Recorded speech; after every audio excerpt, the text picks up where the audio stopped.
AskReddit by Esina. What job position is 100% overvalued and overpaid? Gillette engineers, they took 5 years to go from 3 blades to 4. And they got the idea from reading The Onion. Member of the International Olympic Committee, IOC. They've had a lengthy history of excessive demands. $4 million us spent on entertainment in Nagano, traffic lanes dedicated to IOC members during the games, etc. They make very few decisions, all of which are politically motivated. They travel extensively and are paid well for it. 0 and %20 at %20 the %20 Olympics. From the article. Although technically a volunteer, the IOC president receives a yearly allowance of $251,000 and lives rent-free in a 5-star hotel and spa in Switzerland. Double quote. I wouldn't mind that job. How do I apply? Do they teach corruption or a job requirement? My ad director, he's never around, automates his email, and he has his own company. So many ad directors are not techs by any stretch, but just management that filled the void. They end up hiring MSPs to do the work. They pretty much balance the budget and approve requests for permissions or product purchases. If someone else is regional VP, they are either drowning in responsibilities working 70 hours a week, or they have absolutely nothing to do other than collecting a check. I would expand this, personally. Call it the Michael Scott theorem. In any company of sufficient size, there is at least one layer of management that is completely useless, but kept around as a dumping ground for people who earned a promotion but really should have stuck to non-management work, nepotism hires, and people who definitely shouldn't have been hired but are kept around so the person who recommended approved hiring them doesn't get embarrassed. Ferrari strategist. You'd think out of pure dumb luck they'd eventually make a correct call, right? You'd be wrong. Generally, us govt contractor positions requiring high security clearances. Entry-level pay isn't that high, but once you're cleared, other contractors will offer bigger bucks because you can get cleared with them quickly. Jump from one to another, wait 2 years, do it again, lather, rinse, repeat. I have a very close friend that falls into this category.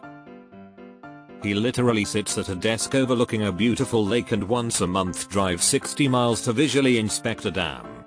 Like, just drive to it and look at it. He always jokes, if you want to see your tax dollars wasted, come visit me at work. His previous job, road construction. I am here for a potential change of career. So what have we got so far, guys?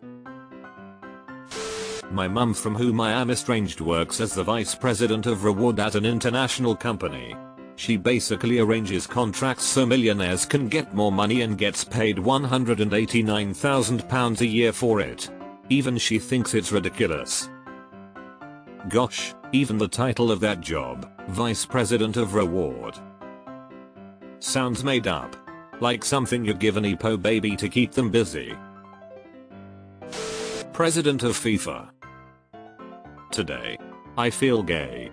I feel disabled. I feel like a migrant worker, lol. About 2/3 of the upper level admins at the university I work for. I am the payroll person at a state university, and I completely agree with this. The people in upper management aren't even in union protected jobs who, in theory, should be the first ones gone when we need to settle the budget problems we have. Instead, they were the only ones who got raises during COVID. One night I babysat 3 kids for about 2 hours or so. The kids went to bed when I got there, and the parents had left dinner out for me, so all I did was eat their food and watch their TV and pet their dogs. When they got home, the mom paid me $100.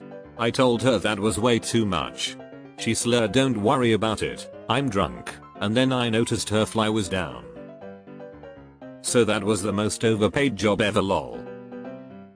One of the smartest moves you can make as a parent is treat those who take care of your children incredibly well. I always overpay my sitters. They are worth every penny with the peace of mind they give me. My uncle was a commercial airline pilot. He described his job as vastly overpaid in normal circumstances and vastly underpaid in emergency situations. Deleted. I still don't know what big firm consultants do. I do consulting. It is just either outsourced office work or creating fluffy PowerPoints to give executives an excuse to authorize spending. It's not a bad gig. My last job in college, before starting my career, I was an overnight shelter staff for transitional housing.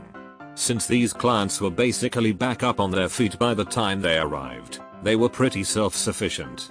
I was paid about 25% higher than other night shift jobs I could get at the time, and on most nights all I had to do was make one pot of coffee. The rest of the time I could watch TV, play video games, do personal chores, etc. The one job that I know was better was their overnight sleeper, since we had to have 2 staff at all times. As implied, this dude made a well above minimum wage rate to just sleep there on the weekends. Did the same job, believe me, there's a reason it's paid better. It's the same job regardless of who the clients are, and they make a huge difference.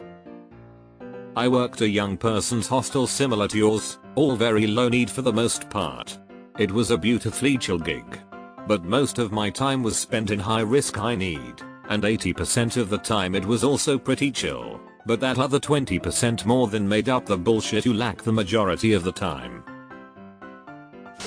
Life coach. This girl I know became a life coach and charges $300 $500 per person for a 4-hour seminar that a friend of mine used to help her set up for. Friend said all it was 4 hours of her saying these people are great and doing yoga plus breathing exercises. And she had repeat customers and often 4-8 people per class, $2,400 per weekend to tell people they are awesome and do a few yoga stretches. Fucking wild. Mine, lol. But I'm not gonna tell my employer that. Gary. Sorry to contact you over Reddit, but your mailbox is full and you're not responding to emails. We really need that report on you Splattrick 12 if we're expected to keep Operation Thunderfuck on schedule. Please CC Big Cheese and Amp, Bright Hat, they've requested to be keep informed. Regards. Analyst 12A2.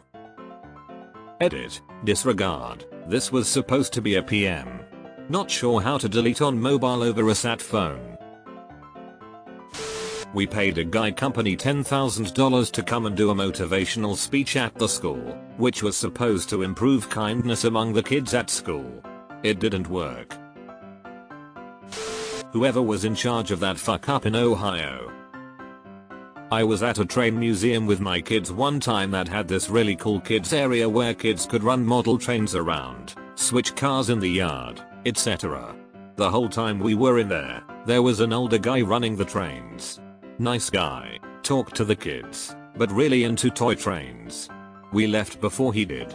As we were walking out the door, a museum worker stopped us and informed us the man was the CEO of Norfolk Southern just playing with toy trains at a museum. Anyone who makes a ton of money by inserting themselves into big transactions and charging fees as a percentage of the transaction, brokers, title companies, etc. Dart. There's a classic line from Trading Places, 1983, by Eddie Murphy to the Duke brothers when they explain their business as commodities brokers to him. Sounds to me like you guys are a couple of bookies. In-house legal for a corporation. I basically browsed the internet most of the day in my office, maybe reviewed 1 or 2 standardized contracts and occasionally sat in during a firing. I made $80K a year plus benefits. Edit, to clarify, I am a paralegal, not an attorney, and the work was limited to contracts and entity formation.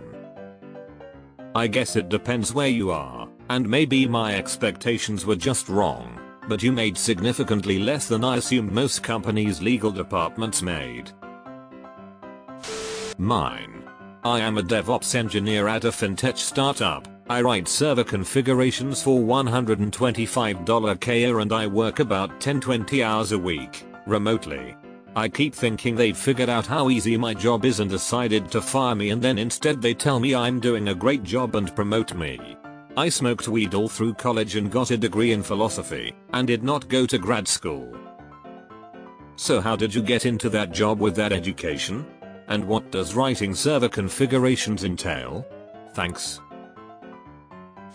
I'm a project manager making $200K and I'm about to take an after lunch nap. TV preachers. CEOs of hospitals. I say this as a nurse who continually sees them get bonuses, despite us being short-staffed and AMP getting 3% raises. Short-staffed? I believe you mean controlling healthcare costs, and that means it's time for another bonus. Admin. So many MBAs in management. Fuck me, there is so much bloat in middle management. Anything that could be reduced to I make a lot of money because I move a lot of money, like brokers, insurers, Wall Street staff, real estate agents. Like the warthog. Realtor. While I believe they can provide value in some situations, technology has put a lot of the work into the buyer's hands. You find places you like, send them to a realtor, they walk you through and point out which rooms are bathrooms, print out a mountain of paper for you to sign and BOOM $50,000 commission. I may be biased here, but I am not exaggerating when I say more than half of the dudes in my fraternity who dropped out of college because of bad grades became realtors. I'm bracing for impact here, but diversity and inclusion officers are doing much of what HR has been doing for years. Deleted.